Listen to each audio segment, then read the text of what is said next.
You guys just about set?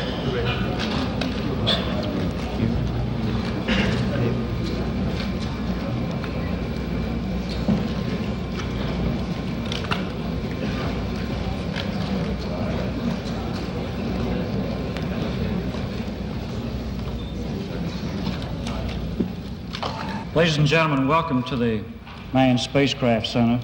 This is the Apollo 11 press conference. The format today will consist of a 45-minute presentation by the Apollo 11 crew, followed by question and answers. At this time, I'd like to introduce the Apollo 11 crew, astronauts Neil Armstrong, Michael Collins, Edwin Aldrin. Neil?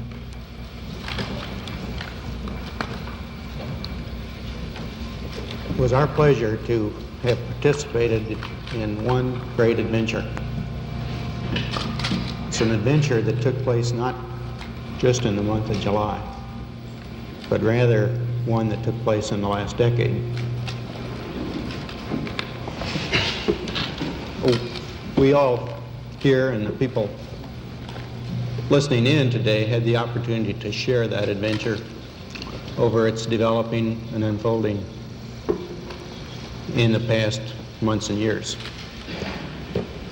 It's our privilege today to share with you some of the details of that final month of July that was certainly the highlight for the three of us of that decade.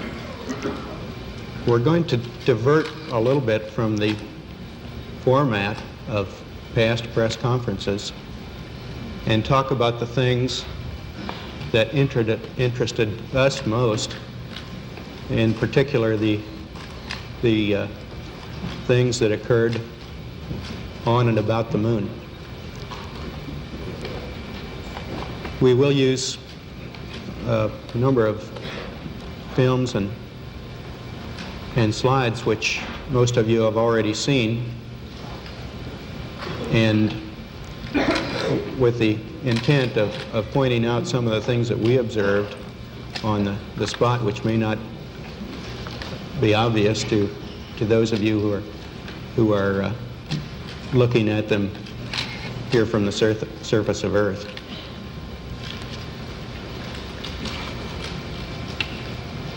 The flight, as you know, started promptly. And I think that was characteristic of all the events of the flight. The Saturn gave us one magnificent ride, both into Earth orbit and on a trajectory to the moon. Our memory of that actually differs little from the reports that you have all heard from those previous Saturn V flights, and the previous flights served us well in preparation for this flight in the boost as well as the subsequent phases.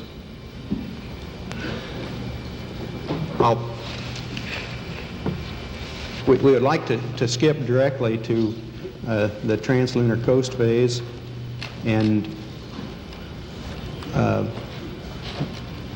remind ourselves of the long chain of events that actually permitted a landing, starting with the undockings, the transposition and docking sequence.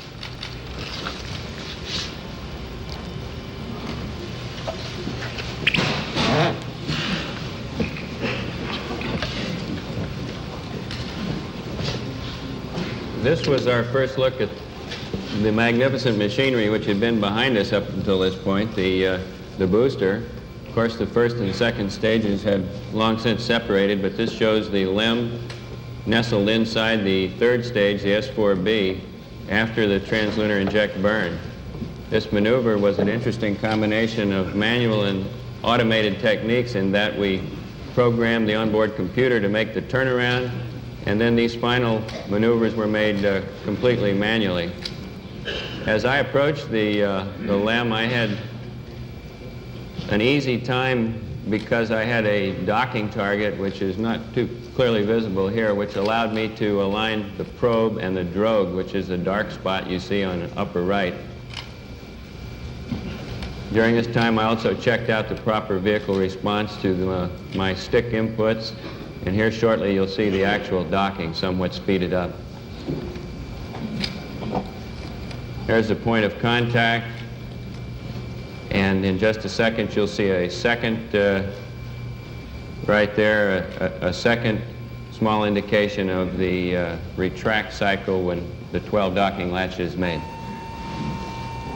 We made 2 entries into the lunar module. This is our first view of the inside of this. The final activation was made on the day of powered descent. On the 2 previous days, when we entered, we removed the probe and drogue and found that we had a rather long tunnel between the 2 vehicles. On entering the lunar module, one had to do a slight flip maneuver or a half gainer to get into position for the lunar module, of course, is in a sense upside down relative to the command module. This is in lunar orbit, showing the separation of the lunar module from the command module as viewed through my window. This was a busy time for me in that I was taking these motion pictures through the right-hand window. At the same time, I was taking still photos through the left-hand window, and also flying my vehicle and probably poorly, and taking a close look at the LEM as he turned around. My most important job here was to make sure that all his landing gear were down and properly locked prior to his descent and touchdown. This is his yaw maneuver, and the white dots you see are the landing gear pads.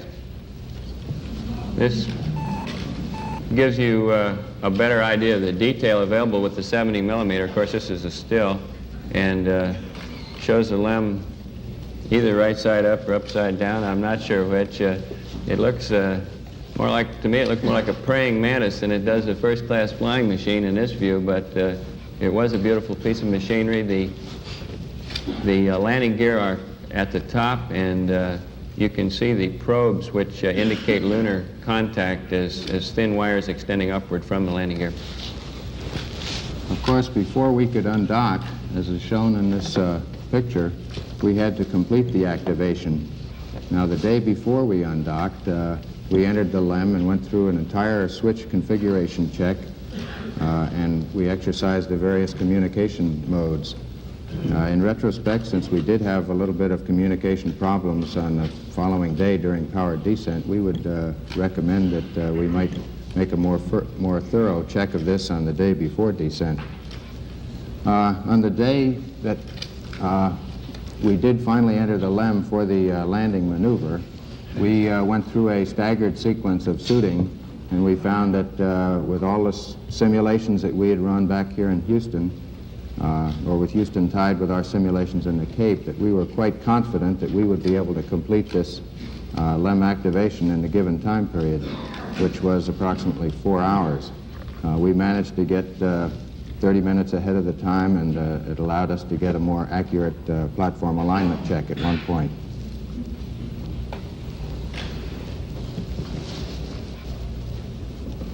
After the undocking maneuver, we went through a brief radar check, and then the command module executed a 2 foot per second maneuver away from us so that we would both be able to independently exercise our guidance system through a star alignment check, which we did following this separation maneuver.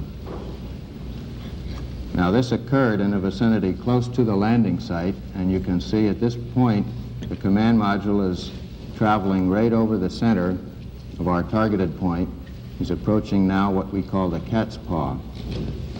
Following this separation maneuver on the backside of the moon, we made a descent orbit insertion, which is slightly over 70 foot per second maneuver that lowers our altitude down to 50,000 feet. We had two guidance systems working for us, and they behaved perfectly. Both of them agreed extremely closely as to the results of this maneuver. Following this, we used the radar to confirm the actual departure rate from the command module. This is a view of the descent trajectory area as viewed through the LEM window during our activation. In the bottom right of the photograph is the crater Maskelyne, and in the bottom center is the mountain called Boot Hill. Immediately above Boot Hill is a small sharp-rimmed crater called Maskelyne W, which was the crater that we used to determine our downrange and cross-range position error prior to completing the final phases of the descent. The landing area itself is in the smooth area at the top of the picture just before we arrive at the shadow, or what's called the terminator. We had seen a number of pictures from Apollos 8 and 10, which gave us an excellent understanding of the ground track over which we would pass during the descent. We're now looking out the right-hand window of the crater, and there's Maskelyne W. It occurred approximately 2 to 3 seconds late, and gave us the clue that we would probably land somewhat long. After completing those position checks, we rolled over face up so that the landing radar could lock on the ground and confirm our actual altitude. Now, this picture doesn't show it, but at this phase in the trajectory, we were looking out directly at the planet Earth. In the final phases of descent, after a number of program alarms, we looked at the landing area and found a very large crater just in the very left top corner of the picture. The camera is located in the right window and looks to the right, and it just barely sees this boulder field we're passing over right now. We're at 400 feet, and those boulders are about 10 feet across. This was the area which we decided we would not go into, extended the range downrange, and saw this crater, which we passed over, this 80-foot crater, in the final phases of descent, and later took some pictures of. Now you can see the exhaust being, the exhaust dust being kicked up by the engine, and this was some concern in that it degraded our ability to determine not only our altitude and altitude rate in the final phases, but also, and probably more importantly, our translational velocities over the ground. It's quite important not to stub your toe during the final phases of touchdown. And once settled on the surface, the dust cleared immediately, and we had an excellent view of the area surrounding the LEM. This is the view out the left window. It shows a cratered surface, pockmarked with craters up to 15, 20, 30 feet, and many smaller craters down to a diameter of 1 foot. And of course, the surface was very fine-grained. We could tell that from our view out the window, but there were a surprisingly large number of rocks of all sizes. This is the view out the right window. Up close to the horizon, you see a boulder field that was probably deposited by some of the impacts in the craters that were behind us. You see, most of the craters have rounded edges. However, there is a variation in the age of these, as we can tell by the sharpness of the edge of the crater. The general color of the terrain looking down sun was a very light tannish color. This blended as we looked more cross sun to a more sharper, well-defined features and more of a gray color. During the initial time period after touchdown, we went through various sequences to prepare us for immediate abort or liftoff if we found that that was necessary. We found we had to vent the fuel and oxidizer manifolds a good bit earlier than we had thought. We went through these various checks and prepared for one liftoff that would occur about 21 minutes after the beginning of powered descent. The ground gave us a stay during this period. We did not have to make use of that. We then proceeded at that point into our simulated countdown, which consisted of checking our guidance systems. We made use of a gravity align feature where the inertial platform of the primary guidance would use the gravity vector to determine the local vertical. We would then compare this with the alignments that we had previously. We also made use of the stars through the telescope and aligning a crosshair by rotating the field of view until the crosshair superimposed on the star. This would give us the angular measurement of the star within the field of view of the telescope. We then determine the distance out by aligning another reticle spiral on this. We went through an averaging technique on board and then fed this information into the computer, and this came up with our various alignment checks. This was all in preparation for a possible liftoff that would occur about 2 hours after touchdown as Mike and Columbia came over for the first revolution. The ground network gave us a stay, and we continued briefly through the remainder of this checklist in our simulated countdown. And at this point, we terminated and powered down many systems on board the spacecraft and went into an eat period.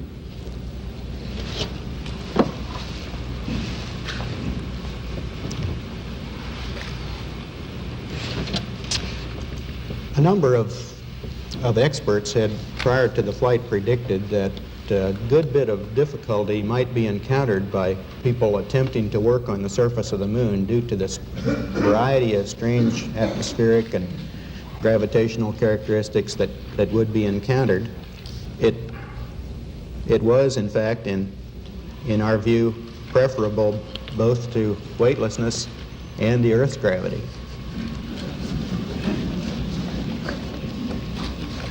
This led us to believe, this in conjunction with the fact that all the systems in the LIM were operating magnificently and we had very few problems, to go ahead with the surface work immediately. We predicted that we might be ready to leave the LIM by 8 o'clock, but those of you who followed on the ground recognize we missed our estimate by a good deal. This was due to a number of factors. One, we had house cleaning to perform, food packages, flight plans, and all the items that we'd used in the previous descent to be stowed out of the way and prior to depressurizing the lunar module. It took longer to depressurize the lunar module than we had anticipated, and it also took longer to get the cooling units in our backpacks operating than we had expected. In substance, it took us approximately an hour longer to get ready than we had predicted. When we actually descended the ladder, it was found to be very much like the lunar gravity simulations we had performed here on Earth.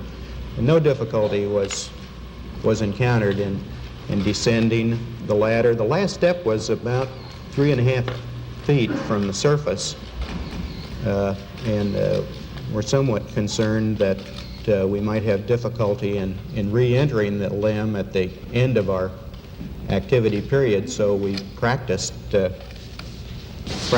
before doing the exercise of bringing the camera down, which took the subsequent surface pictures. Here you see the camera being lowered on what might be called a Brooklyn clothesline. I was operating quite carefully here because immediately to my right and off the picture was a 6-foot deep crater, and I was somewhat concerned about losing my balance on the steep slopes. The other item of interest in the very early stages of EVA, should it have been cut short for some unknown reason, was the job of bringing back a sample of the lunar rocks, and these photographs show the collection of that initial sample into a small bag, and then that bag being deposited in my pocket. This was the first of a number of times when we found two men were a great help. I quickly put up the TV camera.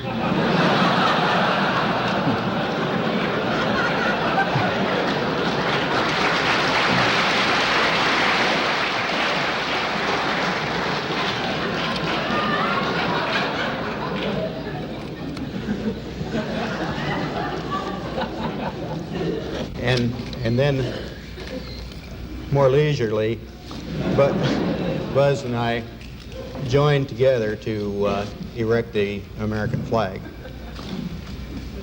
We found on a number of occasions that we were able to help each other in many ways on the surface.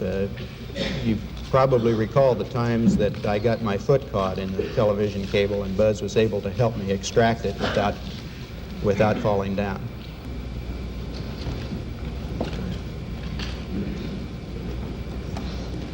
We had some difficulty at first getting the pole of the flag to remain into the surface.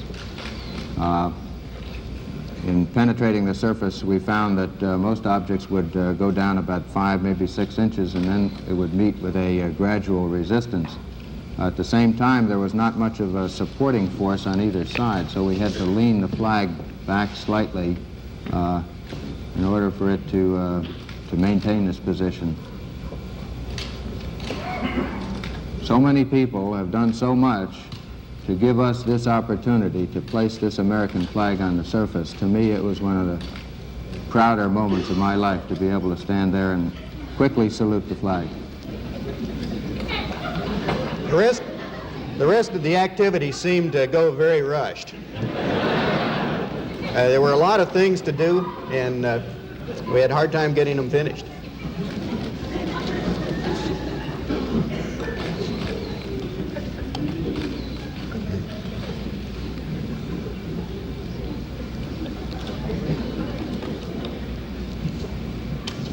We did find that mobility on the surface was, in general, a good bit better than perhaps we had anticipated it. There was a slight tendency to be more nearly toward the rear of a neutral, stable position.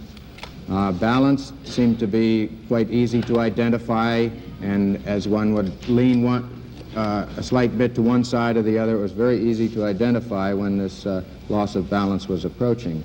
In maneuvering around, as you saw, this was one of my tasks fairly early in the EVA. I found that a standard loping technique of one foot in front of the other worked out quite well, as we would have expected. One could also jump in more of a kangaroo fashion, 2 feet at a time. This seemed to work, but without quite the same degree of control of your stability as you moved along. We found we had to anticipate 3 to 4 steps ahead in comparison with the 1 or 2 steps that are ahead when you're walking on the earth. We had very little trouble, much less trouble than expected on the surface. It was a pleasant operation. Temperatures weren't high, they were very comfortable. A little EMU, the combination of spacesuit and backpack that provided, sustained our life on the surface, operated magnificently. We had no cause for concern at any time with the operation of that equipment. The primary difficulty that we observed was that there was just far too little time to do the myriads of things that we would have liked to have done. In the pictures we showed earlier, you saw rocks in the boulder field out Buzz's window that were 3 and 4 feet in size, very likely pieces of the lunar bedrock. And it would have been very interesting to go over and get some samples of those. There were other craters that differed widely that would have been interesting to examine and photograph. And we had the problem of the 5-year-old boy in a candy store. There were just too many interesting things to do. The surface, as we said, was fine-grained with lots of rocks in it. It took footprints very well, and the footprints stayed in place. The LEM was in good shape and exhibited no damage from the landing or the descent. It's a picture of the ladder with the well-known plaque on the primary strut. There was a question as to whether the LEM would sink in up to its knees. It didn't, as you can see. The foot pad sunk in perhaps an inch or two. And the probe in this picture was folded over and sticks up through the sand in the bottom right-hand corner, showing that we were indeed traveling slightly sideways at touchdown.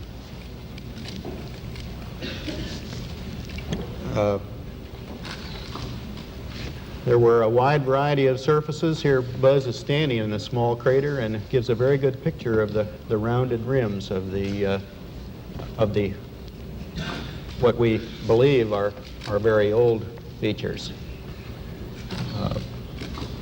The LEM was in a relatively smooth area between the craters and the boulder fields, and we had some difficulty in determining just what straight up and down was. Our ability to pick up straight up and down was probably several degrees less accurate than it is here on Earth, and it caused some difficulty in having things like our cameras and scientific experiments sometimes not maintain the level attitude we expected.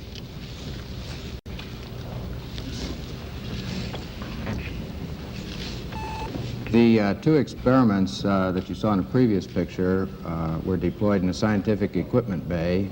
We found that getting them down produced no significant problems, and here you see a view of my carrying these two experiments out to the deployment site about 70 feet to the south of the lunar module.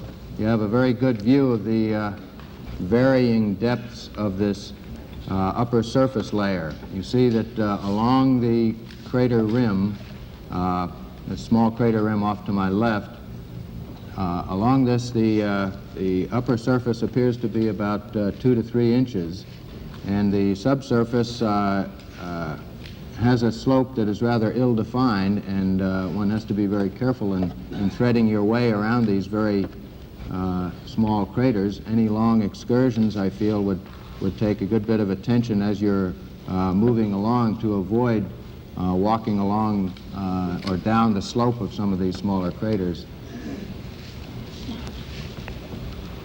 This is the passive seismic experiment that was deployed and has been giving us good returns on the interactions of the moon. We had a little difficulty deploying one of the panels. I had to move around to the far side and release a restraining lever, and then the second panel came out. We had a little bit of difficulty determining, as Neil said, the exact local horizontal. And I think this is due to the decrease in the cues that a person has as to which way up really is. One has to lean a little bit more off to the side before you get this body cue that you're approaching off balance. And of course the terrain varied considerably in this area. This second experiment is the laser reflector. We've been successful in bouncing laser beams off this. It consists of 100 arrays of corner reflectors. It was quite surprising, the resistance that was met in this subsurface medium, and at the same time you see that it did not support very well the core tube as I was driving it into the surface.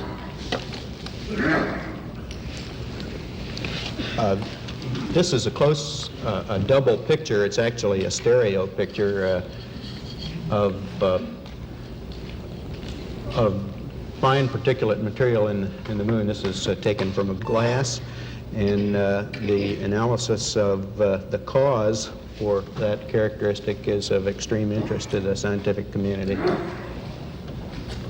Second picture taken with that scientific camera shows the nature of the clods of lunar surface material. And this picture shows the 80-foot crater, which that you observed earlier in the motion picture footage during the final phases of descent. We had very much hoped that this crater would be deep enough to show the lunar bedrock. It was about 15 or 20 feet deep, and although there are rocks in the bottom, there are no evidences on the inner walls of actually getting a picture or a view of the lunar bedrock. We deposited several items on the lunar surface. I'm sure you're aware of these. One was a disk with 73 messages from nations of the world. There was a patch from Apollo 1 and various medals from the cosmonauts. We also elected as a crew to deposit a symbol which was representative of our patch, that is the U.S. Eagle carrying the olive branch to the lunar surface, and we thought it was appropriate to deposit this replica of the olive branch before we left. This, after re-entering the LEM, we could see the effects of her in the area where the majority of the walking took place. However, in the left side of the picture where it is not as dark, there was also a good bit of walking, and so that indicates that the walking probably just increases your ability to notice the effects of the strange lighting that Buzz talked about earlier, where the cross-sun lighting is a good bit darker than the down sun.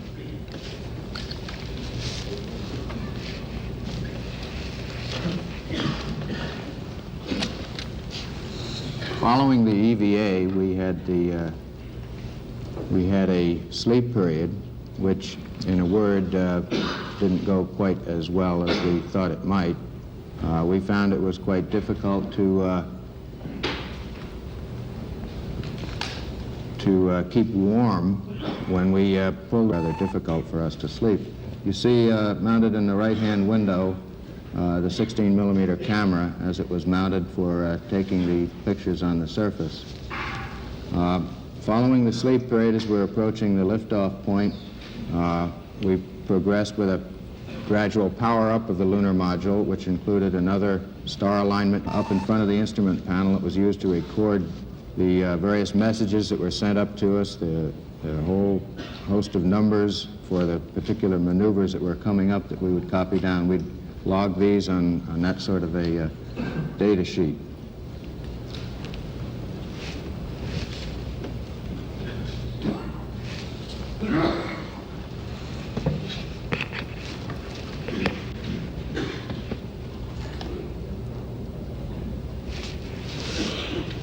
This film shows our final look at Tranquility Base before our departure.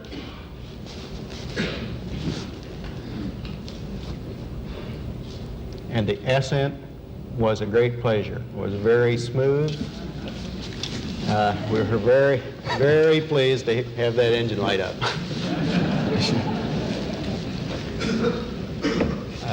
Gave us an excellent view of our takeoff trajectory and Tranquility Base as we left. And at all times through the ascent, we could pick up landmarks that assured us that we were on the proper track. There were no difficulties with the ascent, and we enjoyed the ride more than we could say.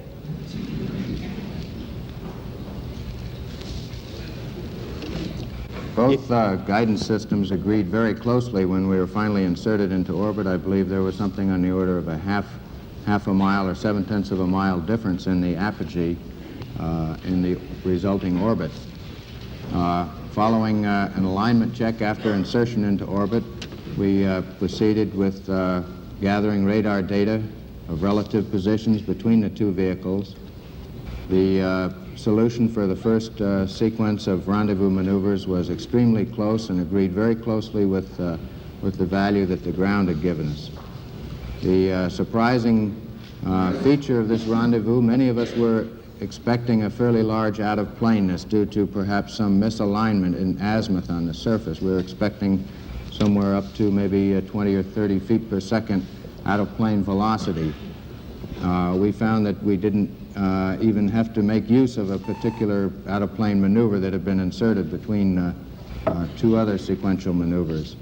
In comparison with many simulator runs, we found that this was about as perfect a rendezvous as we could have asked for. You've noted some oscillations in this film during ascent, and that's a real characteristic. The vehicle, due to the changing center of gravity as fuel is used, does a good bit of 5-degree oscillations throughout the ascent. This is Eagle is seen by Columbia, or perhaps half an Eagle would be better, since the landing gear and lower part, the descent stage, of course, remained on the surface. This was a very happy part of the flight for me. I, for the first time, really felt that we were going to carry the thing off at this stage of the game, and it looked like,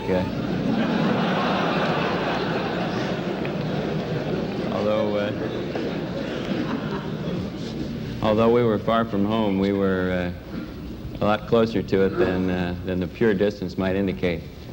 Neil's making the initial maneuvers here to get turned around, and then again I do the final docking. This is somewhat swifter than real time. The probe, the dark funnel on the top of the LEM, and the docking target below it and to the left in the lighter portion of the LEM. As Buzz said, the rendezvous was absolutely beautiful. They came up from below absolutely as if they were riding on rails. There was absolutely no disturbance or any off-nominal effects during the last part of the rendezvous.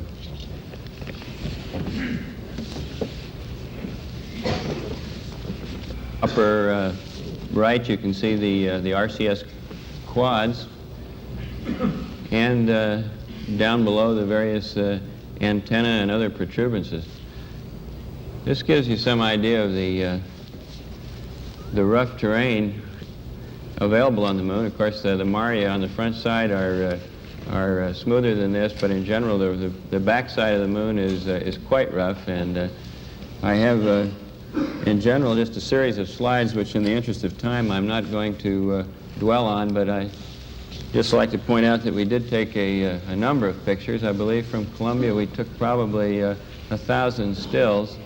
And some of them show very interesting surface features, various types of unusual craters, and some of them pose many riddles, which we hope the geologists will in time be able to answer for us. That line of craters, for example, is difficult to explain. or at least without an argument it is. A newer crater with the white material having come from it. And this is a picture of the solar corona. Neil, would you like to close with that? During our flight to the moon, we flew through the moon's shadow. In fact, the moon was eclipsing the sun, and we took the opportunity to try to take some photographs of it, but our film was just not sufficiently fast to capture the event. However, this does show the brightest part of the solar corona. It extends several moon diameters in addition on each side. They're roughly parallel to that light.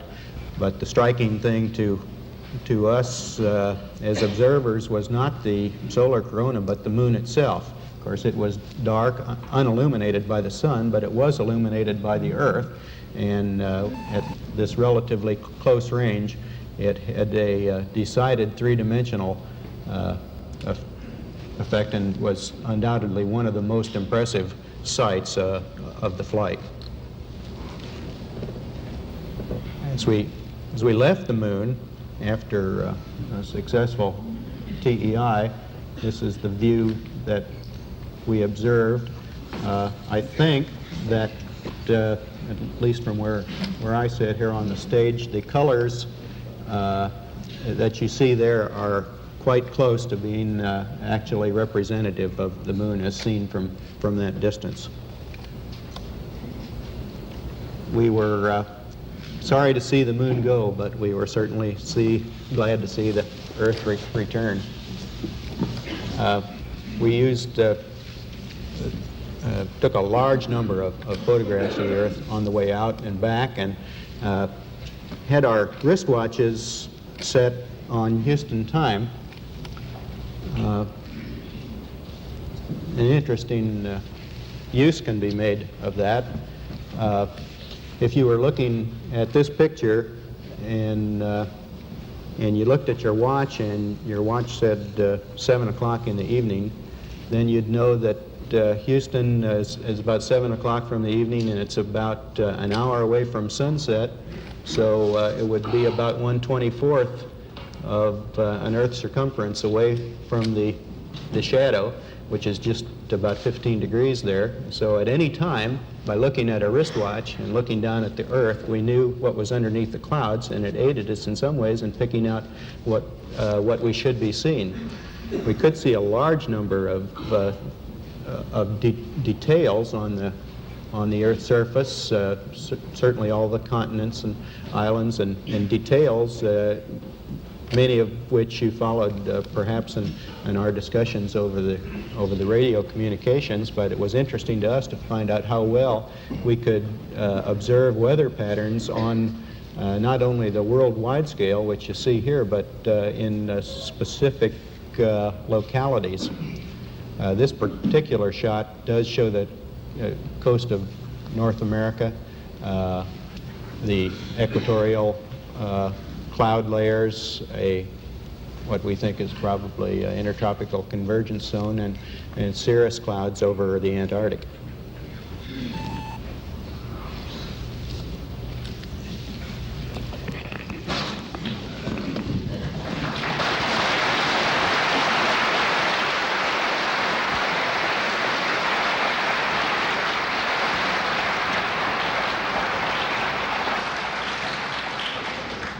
We're ready now for question and answers, and wait for the microphone, and we'll go right down the line, and we'll catch everyone if you'll just be patient.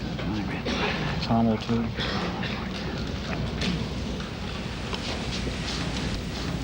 How much time did you have left in your life support backpacks at the time you got back on board LEM? I haven't seen the post-flight analysis of the numbers. We had roughly half of our available oxygen supply remaining in the backpacks, and somewhat less percentage in the water supplies, which is used for cooling.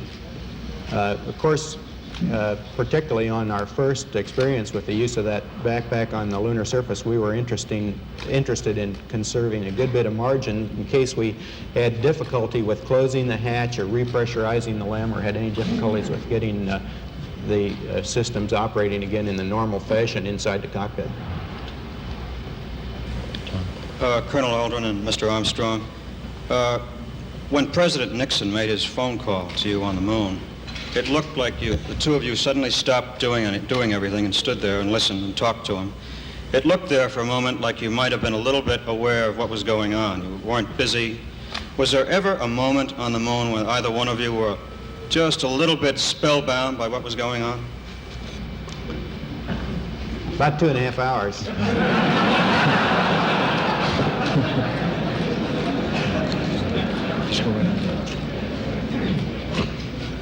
I'd like to ask Neil Armstrong when he began to think of what he would say when he put his foot down on the lunar surface, and how long he pondered the statement about a small step for man, gigantic leap for mankind.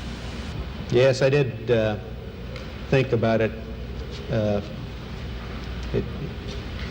It was not extemporaneous, neither was it planned. It evolved during the conduct of the flight, and I decided what the words would be while we were on the lunar surface just prior to leaving the landing.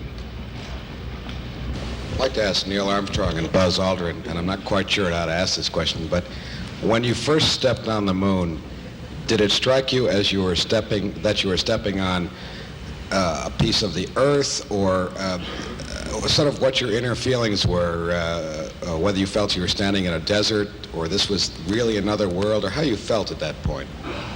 Well, there was no question in our minds where we were. We'd been orbiting around the moon for quite a while. At the same time, we have experienced 16G before. We've been exposed to some degree to the lighting that we saw. However, this was, in my case, an extremely foreign situation with the stark nature of the light and dark conditions. And of course, we first set foot on the moon in the dark, shadowy area.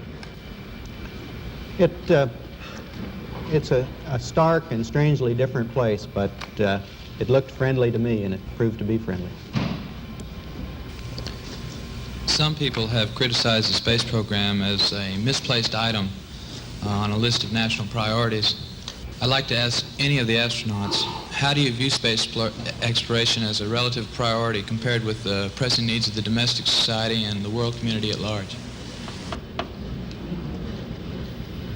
Well, of course, we all recognize that the world is continually faced with a large number of varying kinds of problems.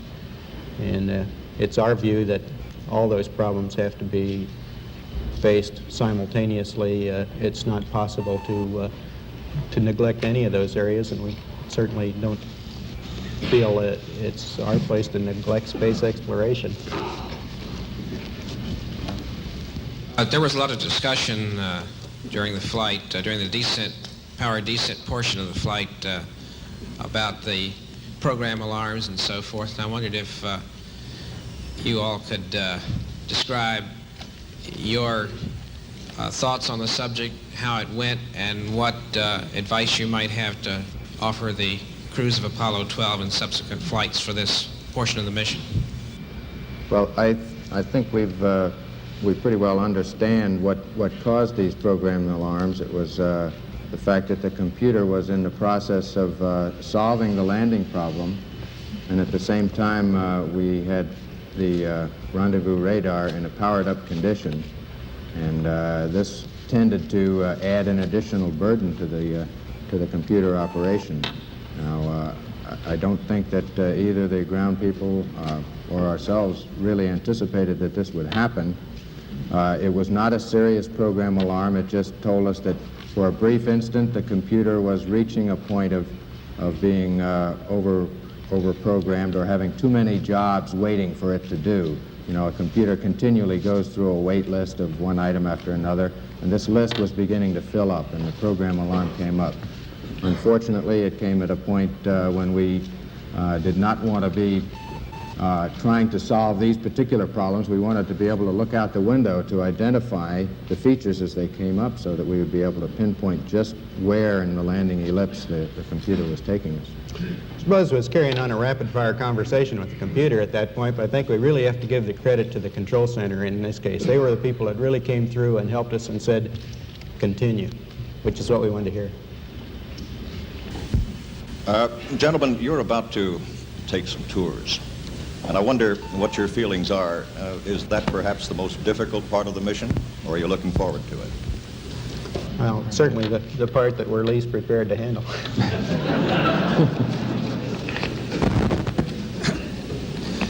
What do you consider the most important piece of advice and recommendation that you will give the Apollo 12 crew before they take off for the moon in November, gentlemen?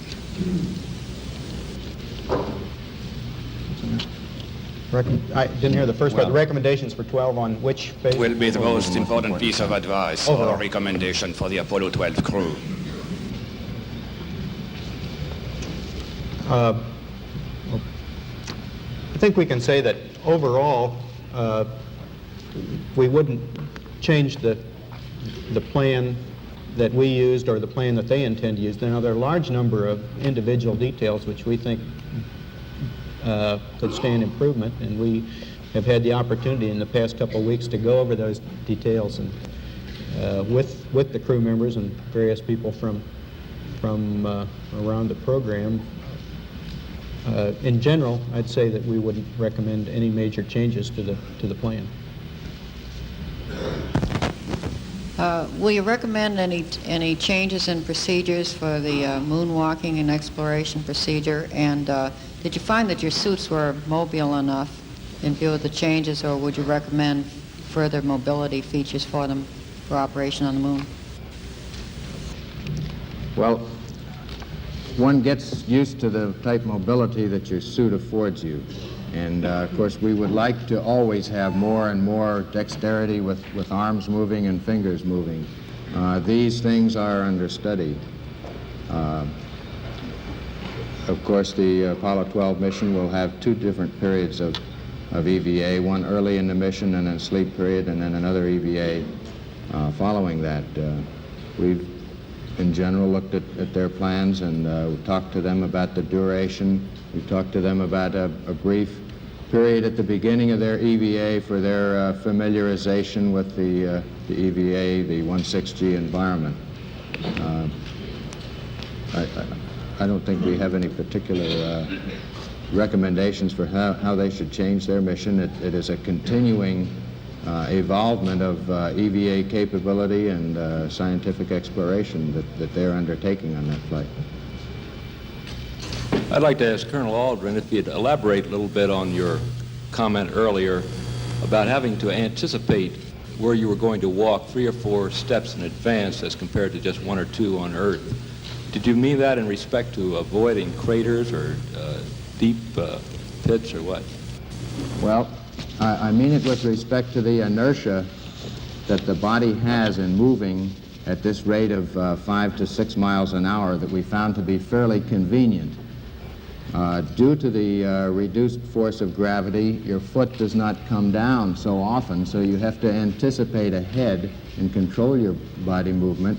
And since your foot is not on the surface for a long period of time, in each step you're not able to bring to bear large changes in your force application, which would enable you to slow down. So in general, we found we had to anticipate 3 or 4 steps ahead instead of maybe the 1 or 2 that you do on the surface of the Earth.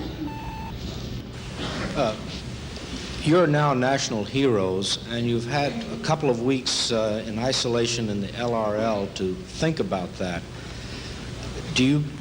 What are your initial feelings about being heroes? How do you believe it will change your lives? And do you think that maybe you'll get another chance to go to the moon, or are you going to be too busy being heroes?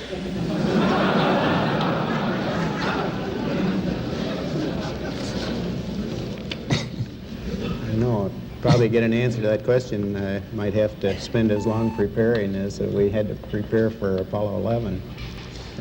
In the lunar receiving laboratory, we did have very little time for meditation, it turns out. We were quite busy throughout the time period with the same sorts of things that the crews of past flights have done after their flights. The debriefing schedules and writing the pilot reports and getting all the facts down for use of all the people who will include that in the future flights, of course.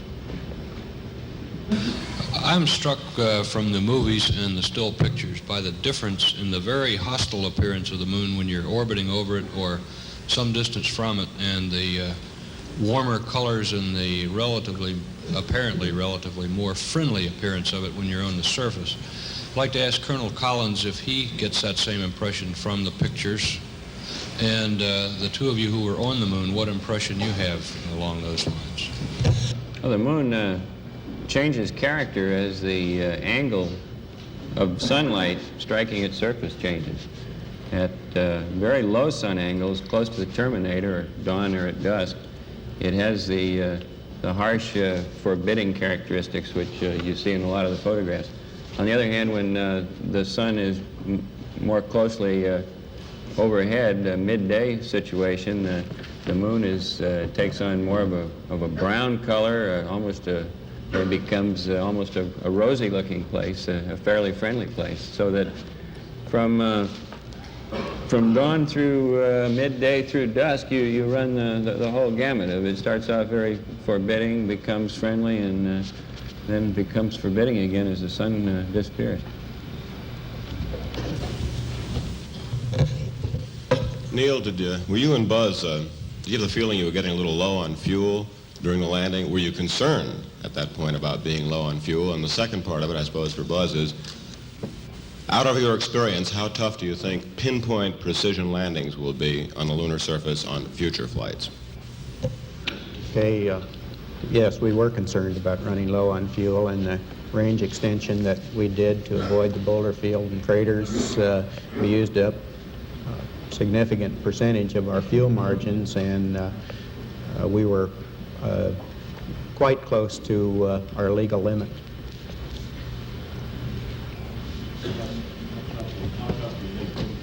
Will be based on your experience? Well, I think it requires some very pinpoint determination of the orbit that the vehicle is in before it begins powered descent, and this requires extreme care in making sure that the ground tracking, because the entire descent is based upon the knowledge that the ground has and puts into the onboard computer of exactly where the spacecraft is. And this starts several revolutions before and then is carried ahead as the computer keeps track of its position. So during sequences like undocking, we have to be extremely careful that we do not disturb this knowledge of exactly where it is, because this then relates in the computer bringing the LEM down to a different spot than everyone thought we were coming into. This is what defines the error ellipse, where we might possibly land having targeted for the center. Now, the ability to be able to control where you are requires that you be able to identify features. And of course, in our particular landing site, this was selected to be as void of significant features as possible, to give us as smooth a terrain. Now, in any area like this, there are always certain identifying features that you can come out, certain patterns of craters. And to the extent that this can be used, if the crew sees that they are not going exactly toward the pre-planned point, they can begin to tell the computer to move to a slightly different landing location.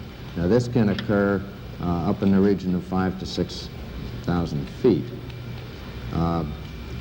Then as Neil took over control of our spacecraft to extend the range, to get beyond this large crater at West Crater, this again may be required if identification is made in the vicinity of 300, 400, 500 feet, to be able to maneuver that last in the vicinity of 1,000 to 2,000 feet to make a pinpoint landing.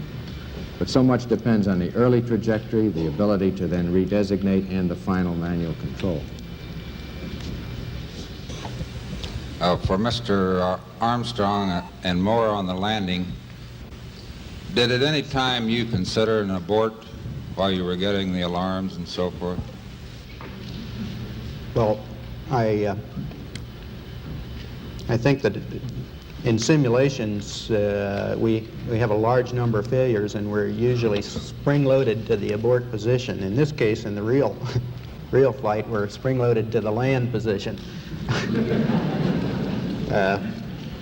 We were certainly going to continue with the descent as long as we could safely do so, and as soon as program alarms, computer alarms manifest themselves, why, you realize that you have a possible abort situation to contend with. But our procedure throughout a preparation phase was to always try to keep going as long as we could, so that we could bypass these types of problems.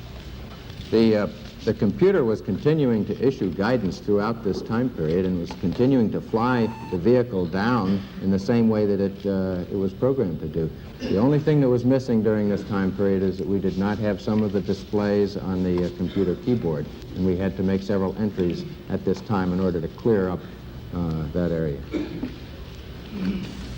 Would the crew consider a moon mission of a similar nature again, or would you prefer to have some other kind of a mission? And secondly, I think this question was asked, but I didn't get the complete answer. How do you propose to restore some normalcy to your private lives in the years ahead? I wish I knew the answer to the latter part of your question. Kind of depends on you.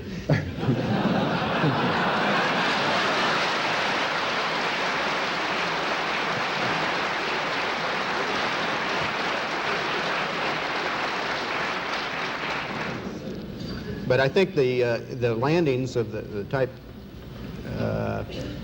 that are presently considered for the next number of flights are appropriate to the conclusions that we reached as a result of both our descent work and work on a surface.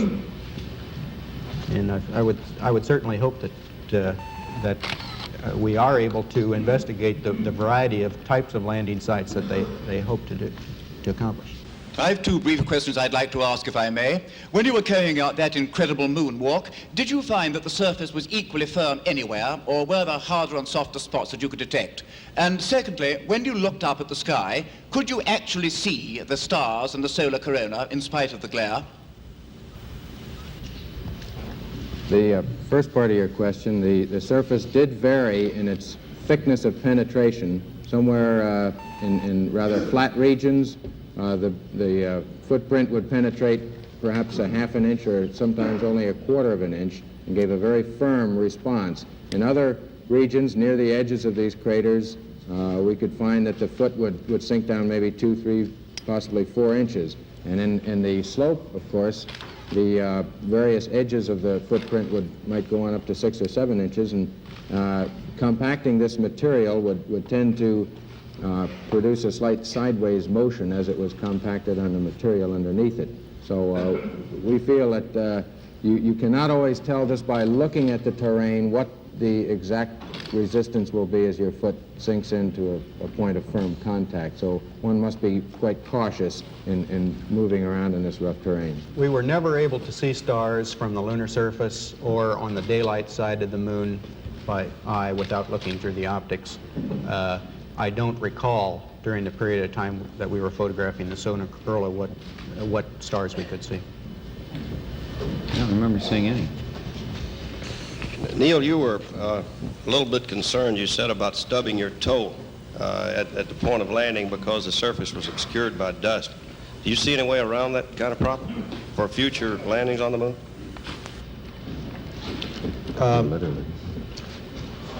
I think the simulations that we have at the present time to enable a pilot to understanding the problems of a lunar landing, that is the simulator and the various lunar landing training facilities and trainers that we have, will do that job sufficiently well.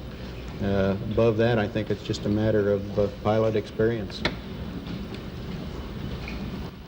This is for Neil Armstrong. You said early in your presentation that masculine W occurred about 3 seconds late, giving you the clue that you might land somewhat long.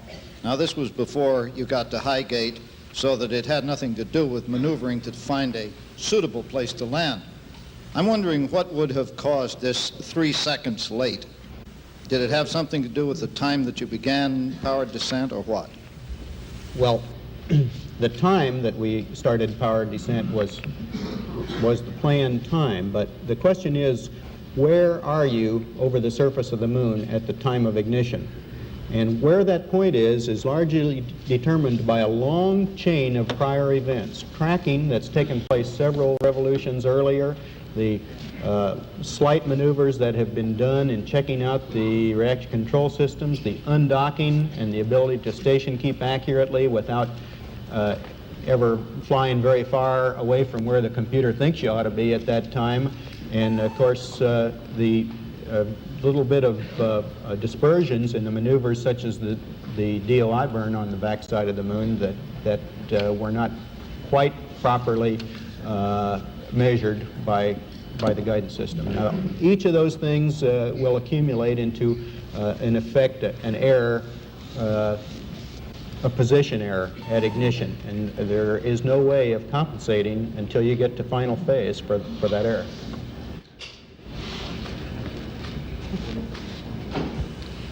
Based on your own experience in space, do you or any of you feel that there will ever be an opportunity for a woman to become an astronaut in our space program? Gosh, I hope so.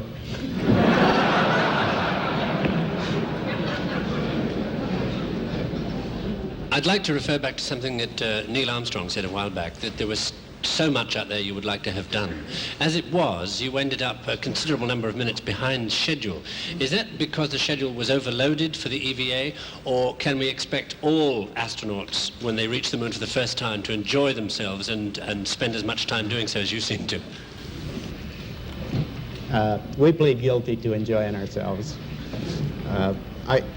As Buzz mentioned earlier, we're recommending that we start future EVAs with a 15 or 20-minute period to get these kinds of things out of the way. Get used to the surface and what you see, adapt to the 1.6G and maneuvering around, and probably we just included a little more in the early phase than we were actually able to do.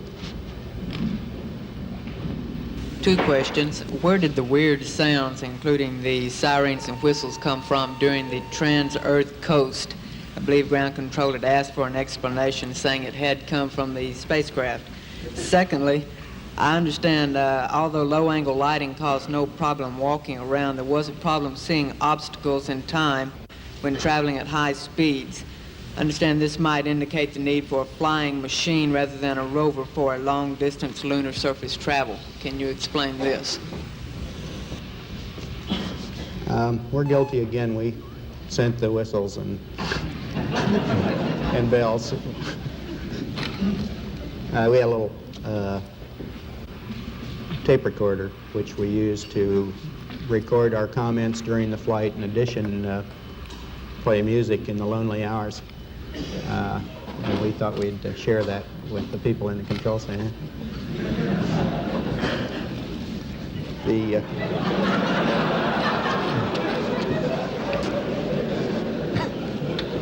The sun angle is less a problem for the things you mentioned than the lunar curvature and the local roughness. It seemed to me as though it was like swimming in an ocean with 6-foot or 8-foot swells and waves. In that condition, you never can see very far away from where you are. And this was even exaggerated by the fact that the lunar curvature is so much more pronounced. This is for Mr. Armstrong. Had you planned to take over semi-manual control, or was it only your descent toward the West Crater that caused you to do that? The series of control system configurations that were used during the terminal phase were in fact very close to what we would expect to use in the normal case, irrespective of the landing area that you found yourself in. However, we spent more time in the manual phase than we would have planned in order to find a suitable landing area.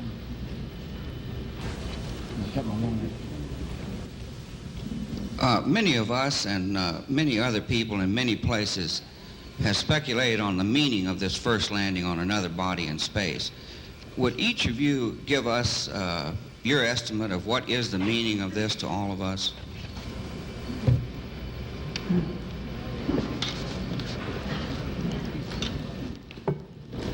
You want to try that? After you. Well,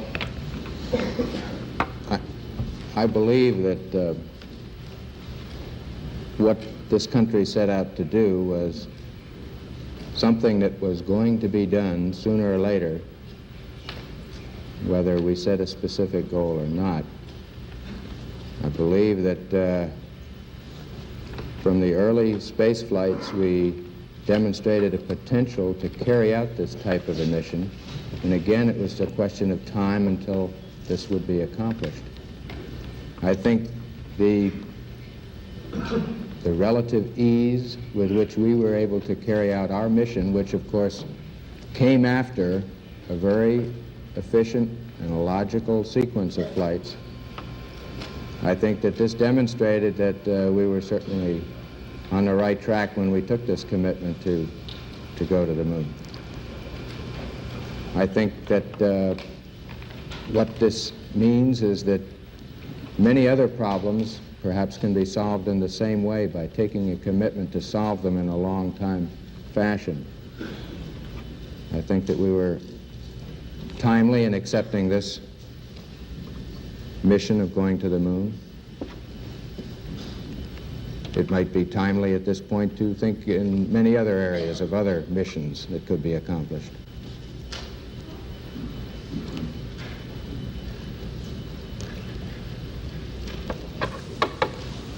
Well, everybody looking at me? Well, to me, there are near and far-term aspects to it. On the near term, I think it's a technical triumph for this country to have said what it was going to do a number of years ago, and then, by golly, do it, just like we said we were going to do it. Not just perhaps purely technical, but also a triumph for the nation's overall determination, will, economy, attention to detail, and 1,001 other factors that went into it. That's short term. I think long term, we find for the first time that man has the flexibility or the option of either walking this planet or some other planet, be it the moon or Mars or I don't know where. And I'm poorly equipped to evaluate where that may lead us to.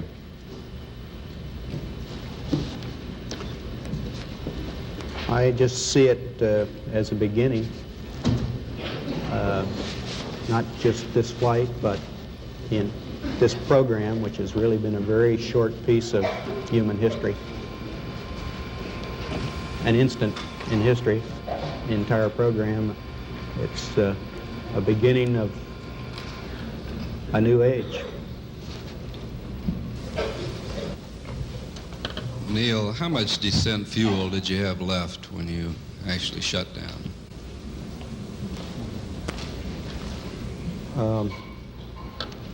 My own instruments would have indicated less than 30 seconds, probably something of 15 or 20 seconds. I think the analysis of made here on the ground indicates something more than that, probably greater than 30 seconds, 40 or 45.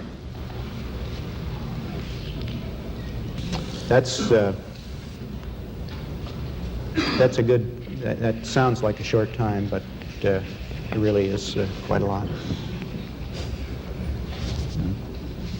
This is for Colonel Collins. You used rather colorful expression when there seemed to be some problem with docking. Could you tell us precisely what was going on at that time, where you docked, and then... You're referring to the lunar orbit docking when, after the two vehicles made contact, a yaw oscillation developed.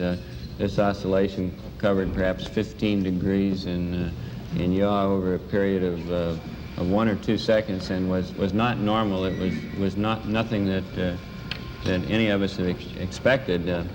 It was not a serious problem. It was all over in an additional 6 or 8 seconds. The sequence of events is that the two vehicles are held together initially by 3 capture latches, and then a gas bottle, when fired, initiates a retract cycle, which allows the two to be more rigidly connected by 12 strong latches around the periphery of the tunnel. This takes 6 or 8 seconds for this cycle between initial contact and the retract. And it was during this period of time that I did have a yaw oscillation, or we did. Neil and I both took manual corrective action to bring the two vehicles back in line, and while this was going on, the retract cycle was successfully taking place, and the latches fired and the problem was over. 2 questions. Colonel Aldrin, the pictures taken on the surface, your full portrait, shows distinct smudges of lunar soil on your knees. Did you fall down on the surface or kneel? And then for Mr. Armstrong, during the last few minutes there, before the landing, when the program alarms were coming on, and et cetera, would you have gone ahead and landed had you not had ground support? To my recollection, my knees did not touch the surface at any particular time.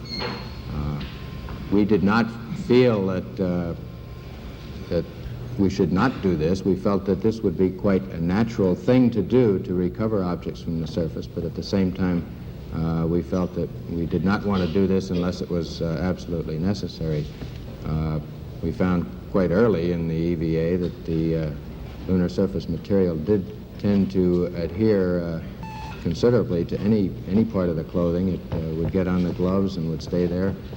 When you would knock either your foot or your hand against something, you would tend to shed the outer surface of this material, but there remained considerable smudges. I don't know how that got on the knees. Neither of us fell down. We would have continued the landings so long as the trajectory seemed safe. And a landing is possible under these conditions, although with considerably less confidence than you have when you have the information from the ground and in the computer in its normal manner being available to you. For Mr. Armstrong and Colonel Aldrin, would you please give us a bit more detail about your feelings, your reactions, your emotions during that last several hundred feet of power descent, especially when you discovered that you were headed for a crater full of boulders and had to change your landing spot? Well, I'd first say that I expected that we would probably have to make some local adjustments to find a suitable landing area. I thought it was highly unlikely that we would be so fortunate as to come down in a very smooth area, and we planned on doing that. As it turned out, of course, we did considerably more maneuvering close to the surface than we had planned to do.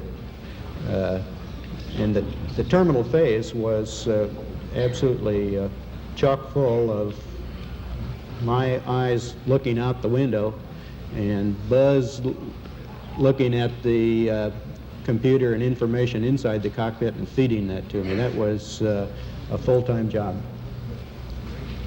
My role during the latter 300, 200 feet is one of relaying as much information that I can that's available inside the cockpit in the form of altitude rate, and forward or lateral velocity. And it was my role of relaying this information to Neil so that he could devote most of his attention to looking out. What I was able to see in terms of the velocities and the altitudes appeared quite similar to the way we had carried out the last 100 or 200 feet in many of our simulations.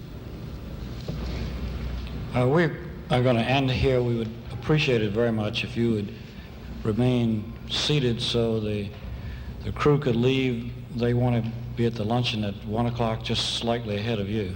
Thank you very much.